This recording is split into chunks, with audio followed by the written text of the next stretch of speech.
Kapalaran ng Cancer ngayong araw ng April 8. Cancer.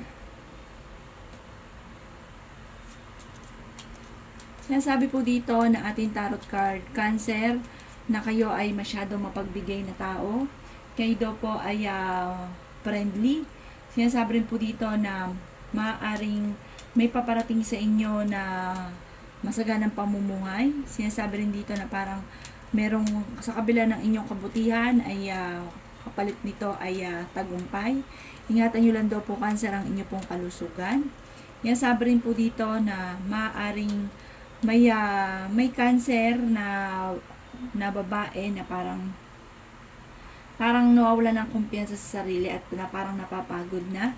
Nasabi rin po dito na huwag pa iiralin daw po ang init ng ulo. Tumaya ka daw po, Cancer, dahil maaaring ikaw ay manalo ng malaking halagang pera. Sabi rin po dito, kayo daw po ay paladasal at may gabay. Masipag daw kayo at madadagdagan pa ang inyo pong kita. Sinasabi rin po dito na pag-isipan mo lang mabuti at mag-focus ka sa bawat paggastos. At sabi po dito, kung ano yung gusto ninyo, focus ka lang daw doon. Kaya sabi rin po dito na huwag kang matakot na magkamali. Huwag kang matakot na parang takot ka na parang baka maulit daw po muli.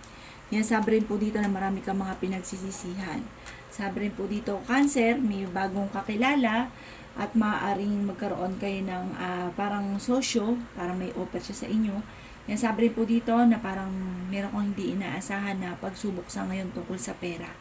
Ang inyo pong lucky color ay color violet at ang lucky number po ninyo ay nagsisimula sa number 8, ganon din po sa 35, 26, 39, 20, 27 at number 5.